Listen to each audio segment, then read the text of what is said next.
নমস্কার, আমি রত্নদীপ মুখার্জি এবং আপনারা দেখছেন রত্নদীপ অ্যাস্ট্রো। নিয়ে চলে এসেছি জ্যোতিষ বিষয়ক আরেকটি নতুন এপিসোড শুধুমাত্র আপনাদের জন্য। আজকে যে বিষয়গুলো নিয়ে কথা বলবো সেগুলো খুবই বেসিক বিষয়। তো আমি আস্তে আস্তে বেসিক টু অ্যাডভান্সের দিকে যাব।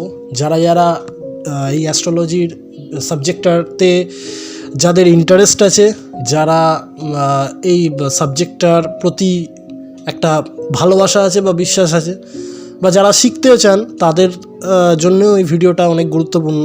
তো বেসিক জিনিস থেকে আমি কিছু কথা বলবো, যেগুলো হচ্ছে অ্যাস্ট্রোলজির বেসিক থিংস। দেখুন, 9টা গ্রহ, 12টা রাশি, 12টা ভাব এবং 27টা নক্ষত্র নিয়ে কিন্তু টোটাল জ্যোতিষ বিষয়টা তৈরি হয়েছে। তো এখানে 9টা গ্রহ যে আছে, এই 9টা গ্রহকে আমরা গ্রহ কেন বলছি? এরা কি আদৌ গ্রহ নাকি না অন্য কিছু? 9টা যে গ্রহ, যাকে আমরা নবগ্রহ বলছি, এরা বেসিক্যালি কিন্তু গ্রহ নয়। এরা হচ্ছে সময় বা কালচক্রের সূচক। সময়চক্র বা কালচক্রের সূচক হচ্ছে এই 9টা গ্রহ। যা মানে অ্যাকচুয়ালি এরা গ্রহ কিন্তু নয়, এরা হচ্ছে সময়ের সূচক। ঠিক আছে? এইবার এদের যা বৈশিষ্ট্য, তাদের সঙ্গে আমাদের ইউনিভার্সের গ্রহের মিল আছে বলে তাদের নাম অনুযায়ী আমরা গ্রহদের নামকরণ করেছি। তো এইভাবেই এই 9টা গ্রহ তৈরি হয়েছে। এরা অ্যাকচুয়ালি সময়ের সূচক। আমরা যদি বিভিন্ন জায়গায় দেখি, যদি আমরা ওয়েস্টার্ন দিকটায় দেখি, যে এই 9টা গ্রহকে কিন্তু ওয়েস্টার্ন অ্যাস্ট্রোলজির যে সমস্ত দেবদেবী বা সময় সূচক বা সময় নির্ধারক যারা ছিলেন, তাদের নামকরণ অনুসারে কিন্তু দেওয়া হয়েছে। যেমন হচ্ছে শনিকে আমরা ওয়েস্টার্নে দেখছি স্যাটার্ন নাম দিয়ে, বৃহস্পতিকে আমরা জুপিটার নাম দিয়ে দেখছি, চন্দ্রকে আমরা মুন নাম দিয়ে দেখছি। তো এইগুলো কিন্তু প্রত্যেকেই কিন্তু ওয়েস্টার্ন দেবদেবী কিংবা সময় সূচক বা সময়ের ধারক। আমরা সময়ের ধারককে কালের সঙ্গে তুলনা করি, যাকে আমরা মহাকাল বলছি। অর্থাৎ মহাকাল যে কালকে ধরে আছে, আবার মহাকালকে যে ধারণ করছে সে হচ্ছে মহাকালী। ঠিক আছে? অর্থাৎ মহাকালের আন্ডারে টোটাল কাল, সেই মহাকালকে যে ক্যারি করছে সে হচ্ছে মহাকালী। অর্থাৎ দ্বাদশ চক্রের যে 12 নম্বর ঘর, সেটা হচ্ছে মোক্ষস্থান। অর্থাৎ যেখান থেকে শুরু সেইখানেই শেষ। অর্থাৎ একদম দ্বাদশ চক্রের একদম শেষ স্থান হচ্ছে মোক্ষলাভ। তো এই মোক্ষলাভের অধিপতি হচ্ছেন স্বয়ং মহাকালী। তো কোনো ব্যক্তি যদি জন্মছকে দ্বাদশ ভাবের যে ভাইব্রেশন, সেই ভাইব্রেশনটা যদি কোনো ব্যক্তির জন্মছকে সর্বাধিক থাকে, তাহলে সেই ব্যক্তি জীবন দশায় মোক্ষলাভ হবে। এবং এটা মনে করা হয় যে সে আর পরবর্তী জন্মান্তরের চক্র থেকে সে বেরিয়ে যাবে, তার আর পরবর্তী কোনো জন্ম হবে না, এটা মনে করা হয়। তো সেই হিসাবেই আমরা প্রত্যেকটা জিনিসকে ধরে ধরে চিনব, প্রত্যেকটা জিনিসকে ধরে ধরে জানব। তাহলে চলুন আমরা শুরু করছি আজকে থেকে। পরপর এপিসোডের পরেও আসবে, বিভিন্ন জিনিস নিয়ে আলোচনা হবে, বিভিন্ন তত্ত্ব নিয়ে আলোচনা হবে। এর সঙ্গেও আলোচনা হবে কীরকম না, আপনি আপনার নিজের জন্মছক কীভাবে দেখবেন। এবং আজকে যে দুনিয়ায় যে সমস্ত অ্যাস্ট্রোলজার বসে আছেন, তারা দাবি করছেন যে আমরা নির্ভুল ভবিষ্যৎ গণনা করে দেবো, তার পরিবর্তে তার বিনিময়ে আমাদের এত টাকা দিতে হবে, এত ফিস দিতে হবে। তো আপনারাও যাচ্ছেন এবং অনেক জায়গায় এইখানে একটা বিশাল বড় প্রতারণা চক্রে আপনারা পড়ছেন। তো সেই জায়গাগুলোও আপনারা দেখতে পারবেন, বুঝতে পারবেন যে কোন কোন জায়গায় আমরা প্রতারিত হতে পারি, সেই জায়গাগুলো আপনারা বুঝতে পারবেন। তার জন্য পুরো আলোচনাগুলো শুনতে হবে, পরপর যে আলোচনাগুলো আসছে সেগুলো সব শুনতে হবে আপনাদের। বিভিন্ন অ্যাস্ট্রোলজারের প্রতারণা নিয়েও আলোচনা করা হবে, কোথায় কোথায় আপনি প্রতারিত হতে পারেন, কোথায় কোথায় ঠকতে পারেন, সেই জায়গাগুলোও আমরা তুলে ধরবো এক এক করে এপিসোড অনুযায়ী। তো আজ থেকে স্টার্ট হচ্ছে। আপনারা দেখুন, যদি ভিডিওগুলো ভালো লেগে থাকে তো প্লিজ লাইক, কমেন্ট, শেয়ার এবং সাবস্ক্রাইব করবেন চ্যানেলটাকে, এবং বেল নোটিফিকেশান আইকনটা টিপে দিয়ে আমাদের সঙ্গে থাকবেন আরও নতুন নতুন অজানা তথ্য জানবার জন্য।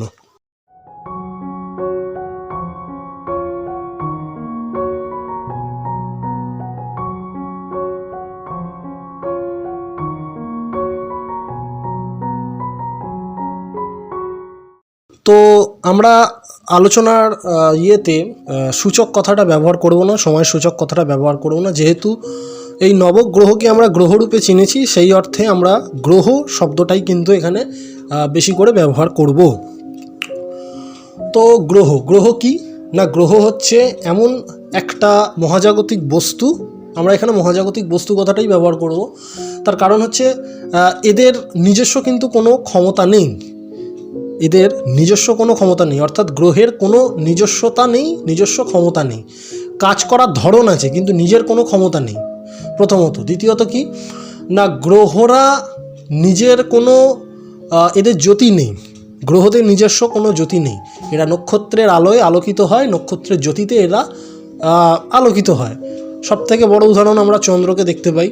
চন্দ্র সূর্যের আলোতেই কিন্তু আলোকিত। চন্দ্রের জ্যোৎস্না যেটা আমরা দেখি, চন্দ্রের আলো, চাঁদের আলো, সেটা কিন্তু সূর্যের একটা আলোক প্রতিবিম্বই পৃথিবীতে এসে পড়ে, ভালো লাগে দেখতে। যাই হোক, তো গ্রহ হচ্ছে এমন একটা মহাজাগতিক বস্তু যার নিজস্ব কোনো ক্ষমতা নেই, যে নিজস্ব কোনো প্রভাব বিস্তার, নিজস্বতা নেই বা নিজস্ব কোনো প্রভাব বিস্তার করতে পারে না প্রথমত। দ্বিতীয়ত কি, এরা নক্ষত্রের আলোয় আলোকিত। আমরা যে দ্বাদশ ভাব দেখছি, দ্বাদশটা ভাব বা দ্বাদশটা রাশি, 12টা রাশি 12টা ভাব যে দেখছি, এই 12টা রাশি কিন্তু এক একটা গ্রহদের অবস্থানের ঘর। এক একটা রাশিকে 3টে ভাগে ভাগ করা হচ্ছে, 3টে ভাগে 3টে নক্ষত্র কিন্তু বসে। তাদের নিজস্ব ডিগ্রি অনুযায়ী প্রত্যেকটা নক্ষত্র তার নিজস্ব পজিশান নিয়ে বসে থাকে, এবং গ্রহ যখন সেই নক্ষত্রে বসে সেও কিন্তু একটা নির্দিষ্ট ডিগ্রি নিয়ে তার নিজস্ব পজিশান নিয়ে ওই নক্ষত্রে বসে। তো যত ডিগ্রিতে গ্রহ ওই নক্ষত্রের পজিশানকে ধরে বসবে, সেই ডিগ্রি অনুযায়ী সেই গ্রহ কিন্তু প্রভাব দিতে পারবে আপনার জন্মছকে, কিন্তু সেই ডিগ্রি অনুযায়ী সেই এনার্জি কিন্তু সেই প্ল্যানেট আপনাদের দেবে। প্ল্যানেট যখন এনার্জি দেয়, সে কিন্তু নক্ষত্রের এনার্জিকে ট্রান্সফার করে। ভালো করে মনে রাখবেন, নক্ষত্রের এনার্জি, যে 27টা নক্ষত্র আমরা দেখছি, 27টা নক্ষত্রের এনার্জিকে কিন্তু প্ল্যানেট ট্রান্সফার করে তার নিজের মতন করে।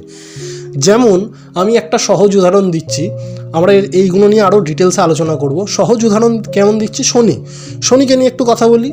শনি হচ্ছে সবথেকে স্থির একটা প্ল্যানেট, যে খুব বেশি নড়াচড়া করতে পারে না, বৃদ্ধ একটা প্ল্যানেট। তো সে যখন কোনো নক্ষত্রে বসে কোনো নক্ষত্রের ফলকে তুলবে, সে কিন্তু স্যাট করে তুলবে না, আস্তে আস্তে আস্তে আস্তে তুলবে। তাই শনি যখন কোনো মানুষকে কিছু দেয়, খুব তাড়াতাড়ি কিন্তু ফলপ্রদ হয় না। শনি আস্তে আস্তে আস্তে আস্তে দেয়, এবং শনির প্রভাবে মানুষকে অনেক স্ট্রাগল করতে হয়, শনির প্রভাবে মানুষের অনেক সময় লাগে সফলতা পেতে। তো যাই হোক, শনি কিন্তু খুব স্লোলি একটা প্ল্যানেট। তাই শনি যে নক্ষত্রকে টাচ করবে, যে ডিগ্রিতে বসে যে কাজই করুক না কেন, শনি খুবই কিন্তু স্লো মুভমেন্টে সেই কাজটা হবে, এবং আপনি আপনার জীবনে সেই কাজ, সেই প্রভাবকে খুব ধীরে ধীরে পরিবর্তন হতে, আপনার জীবনে যদি কোনো পরিবর্তন শনিদেব নিয়ে আসেন, তাহলে সেটা খুব ধীরে ধীরে হবে। শনিদেব যদি কোনো প্রভাব বিস্তার করেন আপনার জন্মছকে কোনো জায়গায়, তো সেটাও খুব কিন্তু ধীরে ধীরে হবে। শনি এক জায়গা থেকে অন্য জায়গায় যেতে শনির সময় লাগে মোটামুটিভাবে অ্যাপ্রক্সিমেটলি 2.5 বছর। তো 2.5 বছরে শনি যখন মুভমেন্টটা দিচ্ছে, সবথেকে বেশি কিন্তু বেশি ধীর যেটা, স্লো যেটা, সেটা কিন্তু শনির গতিপথ। সবথেকে ফাস্ট মুভমেন্ট কে করে না, চন্দ্র হচ্ছে সবথেকে দ্রুতগামী গ্রহ, আর শনি হচ্ছে সবথেকে স্থির গ্রহ। এগুলো আমাদের একটু জেনে নিতে হবে। আচ্ছা, তো এটা তো একটা পার্ট গেল, আমি কনসেপ্ট ওভারভিউ বলছি, এগুলো নিয়ে আমরা আস্তে আস্তে আস্তে আস্তে ডিটেলসে আলোচনা করব। দ্বিতীয়ত কি, আমাদের জন্ম ছকে যে দ্বাদশ ভাব আছে, এই দ্বাদশ ভাব কিন্তু মোটামুটিভাবে 3টে মেন বৈশিষ্ট্য আছে। এদের দ্বাদশ ভাবের মুভমেন্ট অনুযায়ী বা কার্যকারিতা অনুযায়ী 3টে বৈশিষ্ট্য আছে। কীরকম? স্থির, চর এবং দ্বৈত। স্থির রাশি, চর রাশি, দ্বৈত রাশি। প্রত্যেকটা জায়গায় কিন্তু সার্কেল অনুযায়ী স্থির, চর, দ্বৈত হয়। যেমন মেষ হচ্ছে চর, মেষ রাশি হচ্ছে চর, তার পরের রাশি কি? বৃষ, অর্থাৎ চর স্থির। বৃষ রাশি কিন্তু হচ্ছে স্থির রাশি।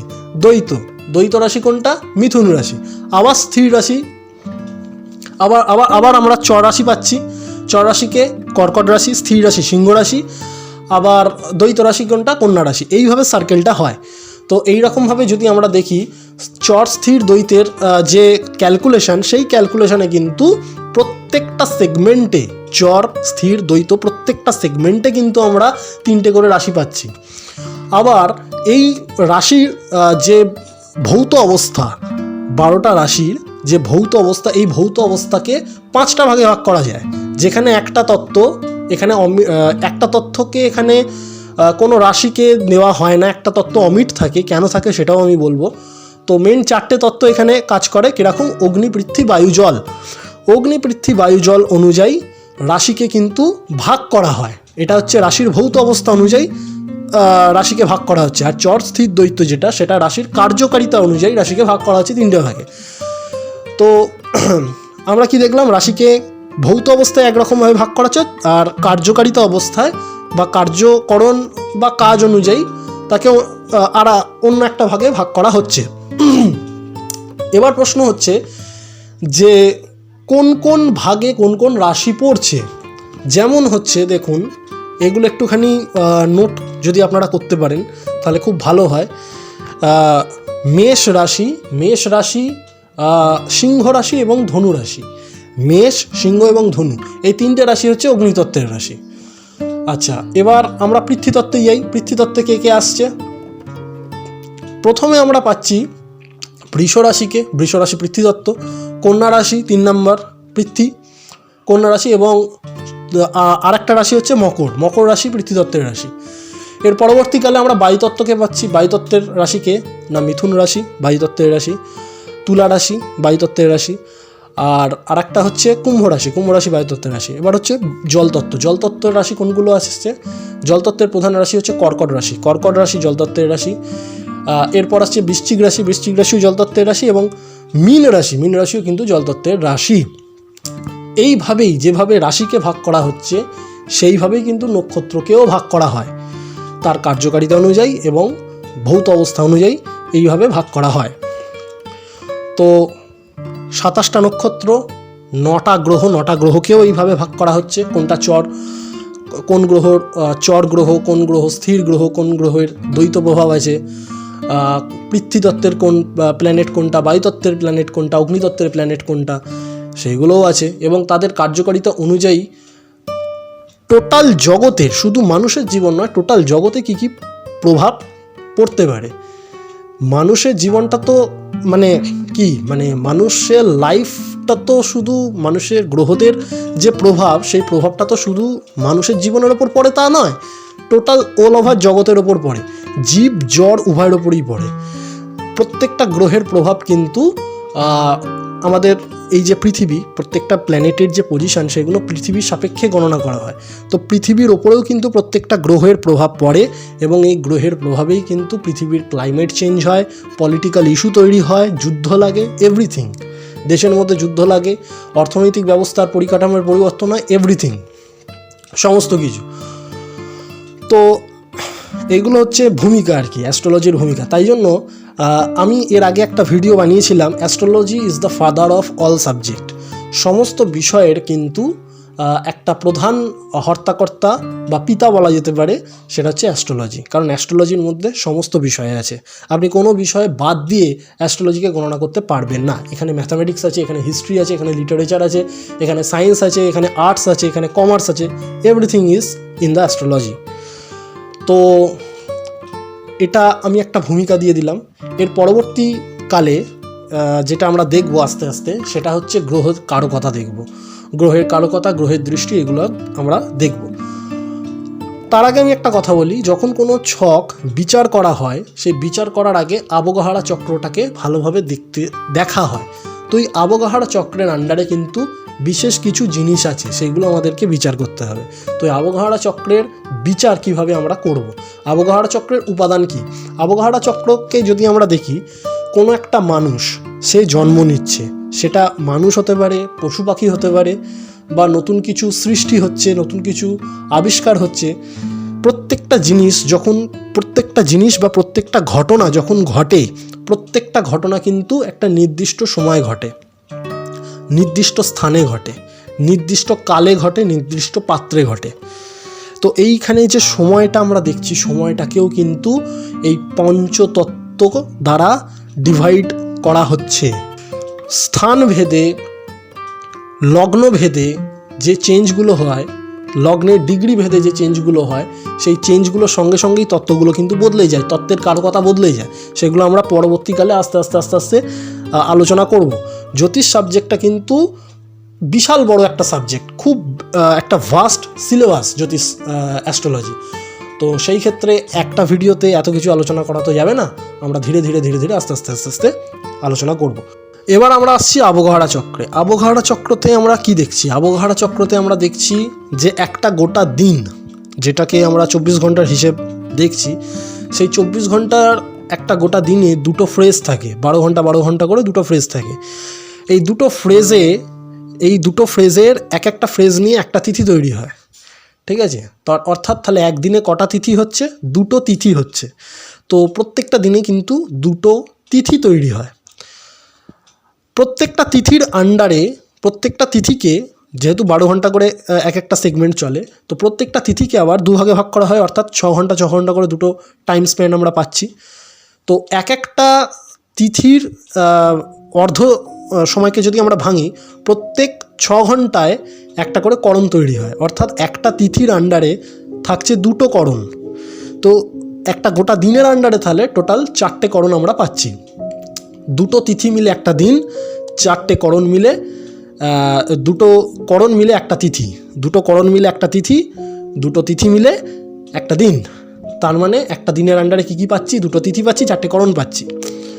আচ্ছা, এবার কোনো একটা কাজ কোনো একটা নির্দিষ্ট তিথিতে, কোনো একটা নির্দিষ্ট দিনে, কোনো একটা নির্দিষ্ট করণে হচ্ছে, এবং সেই করণ পতির একটা প্রভাব সেই দিনের মধ্যে আছে, প্লাস কোনো একটা নির্দিষ্ট নক্ষত্রের প্রভাব বা চন্দ্র হইতে কোনো একটা নক্ষত্রের প্রভাব সেই সময় চলছে। চন্দ্রের সঙ্গে কোনো নক্ষত্র যে নক্ষত্র কানেক্ট করবে, সেই নক্ষত্র কিন্তু সেই সময়ের বা সেই দিনের পতি হবে, অর্থাৎ সেই প্ল্যানেটের মহাদশা কিন্তু সেই সময় চলবে। যেমন আমি একটা উদাহরণ দিচ্ছি, ধরুন কোনো একটা দিন মঙ্গলবার, সেই মঙ্গলবারে দ্বাদশী তিথি, সেই দ্বাদশী তিথিতে দেখা যাচ্ছে যে অশ্বিনী নক্ষত্রে চন্দ্রের অবস্থান আছে। তার মানে কি হচ্ছে না, অশ্বিনী নক্ষত্রে চন্দ্রের অবস্থান মানে অশ্বিনী নক্ষত্রের অধিপতি কেতু, তার মানে ওই সময় ওই স্থানে কিন্তু কেতুর মহাদশা চলছে। অর্থাৎ ওই সময় ওই জায়গায় যে ঘটনাটা ঘটবে, হতে পারে কোনো মানুষের জন্ম হতে পারে, কোনো পশু পাখির জন্ম হতে পারে, বা কোনো আবিষ্কার হতে পারে, সেটা কিন্তু কেতুর মহাদশায় হবে। তো এইভাবে কিন্তু দিন বিচার করা হয়, এইভাবে কিন্তু অবগাহরা চক্র বিচার করা হয়। এর সঙ্গে জুড়ছে গণ, এর সঙ্গে যুগছে আমাদের যোগ। এখানে অনেকগুলো যোগ আছে, আমরা আস্তে আস্তে এগুলো নিয়ে এলাবোরেশন করব। আচ্ছা, এইবার আমাদের 12টা রাশি, এই 12টা রাশি কে নিয়ে যখন আমরা আলোচনা করছি, সেইখানে একটা প্রশ্ন আসতে পারে যে দাদা রাশি কি? রাশি বলতে আমরা কি বুঝি? রাশি হচ্ছে পৃথিবীর সাপেক্ষে এক বা একাধিক নক্ষত্র বা তারকাপুঞ্জ নিয়ে তৈরি একটা কাল্পনিক চিত্র হচ্ছে রাশি, যেখানে যার সাপেক্ষে পৃথিবীর যে স্থান ওই কাল্পনিক চিত্রের সামনে পড়বে, সেই স্থানে ওই রাশির একটা প্রভাব কিন্তু, কসমিক প্রভাব কিন্তু সেই জায়গায় পড়ে। এবং চন্দ্রের অবস্থান, পৃথিবীর সাপেক্ষে চন্দ্র যে কাল্পনিক চিত্রকে ধরে পৃথিবীর ওই স্থানে অবস্থান করবে, চন্দ্রের অবস্থান অনুযায়ী আমাদের ভারতীয় জ্যোতিষশাস্ত্রে ওই দিনে ওই তিথিতে ওই কাল্পনিক চিত্রকে ওই স্থানের রাশি হিসেবে গণ্য করা হবে। অর্থাৎ চন্দ্রের ওই অবস্থানে যে ব্যক্তি ওই সময় জন্মগ্রহণ করবে তাদের ওই রাশি হবে। মনে করুন আমি একটা দেখছি কোনো একটা জায়গায় একটা নক্ষত্রপুঞ্জ তৈরি করেছে, যেখানে লিও বা সিংহের একটা নক্ষত্র তৈরি হয়েছে, এরকম 2-এর মতন একটা চিহ্ন তৈরি হয়। তো সেটা হচ্ছে সিংহের একটা নক্ষত্র তৈরি হয়েছে, সেই জায়গায় চন্দ্রের অবস্থান পৃথিবীর সাপেক্ষে ওই জায়গায় চন্দ্রের অবস্থান হয়েছে। তো সেই সময় যখন ওই জায়গায় কোনো শিশু জন্মাবে, কোনো জীবজন্তু জন্মাবে বা কোনো নতুন ঘটনা ঘটবে, সেই সকল ঘটনা কিন্তু সিংহ রাশির আন্ডারে হবে। সেই কোনো জায়গায় যদি কোনো ব্যক্তির জন্ম হয় তাহলে কিন্তু সেই ব্যক্তির সিংহ রাশি হবে। এই ক্যালকুলেশানগুলো পাঁজিতে দেওয়া থাকে। তো এইগুলো অনেক জটিল ক্যালকুলেশান। তো বোঝানোর সুবিধার্থে, মানে জানার অর্থে আমি এগুলো বলছি। সাধারণত এইগুলো কেউ বলে না, এগুলো পাঁজিতে সমস্ত ক্যালকুলেশান কিন্তু দেওয়া থাকে, ঠিক আছে। তো সেই স্থান বা সেই জায়গায় সিংহরাশির একটা প্রভাব থাকবে। সিংহরাশির অধিপতিকে রবি, তার মানে অনায়াসে সেই জায়গায় একটা রবির প্রভাব সেইখানে কিন্তু থাকতে পারে।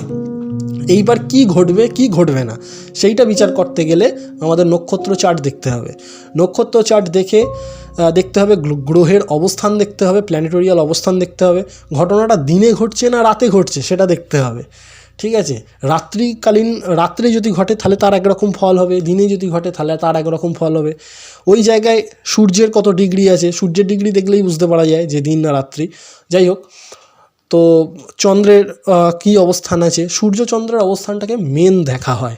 প্রথমেই যখন আমরা কোনো ঘটনা বা কোনো একটা জিনিসকে বিচার করব, সূর্য চন্দ্রের যে সঠিক অবস্থান সেই সঠিক অবস্থানটাকে কিন্তু বিচার করা হয়। বিচার করে কিন্তু আমরা স্টেপ বাই স্টেপ আস্তে আস্তে আস্তে আস্তে একটা গোটা ছককে বিশ্লেষণ করি। এবার আমরা কথা বলবো লগ্নকে নিয়ে। লগ্নভাব বা লগ্নস্থান হচ্ছে কেন্দ্রস্থান বলা হয় এটাকে। যদিও কেন্দ্রের দুরকম অর্থ আছে আমাদের জ্যোতিষশাস্ত্রে। লগ্নকে এক ধরে সমস্ত ভাবের বিচার করা হয়। লগ্ন ভাবকে তনুভাবও বলা হয়। এখানে লগ্ন অর্থ কি? লগ্ন হচ্ছে আপনি নিজে, আপনি যে জায়গায় জন্মেছেন সেই জায়গাটাই হচ্ছে আপনার লগ্ন, ঠিক আছে। তো এই লগ্ন যে রাশিতে বসবে সেই রাশি আপনার লগ্ন হবে।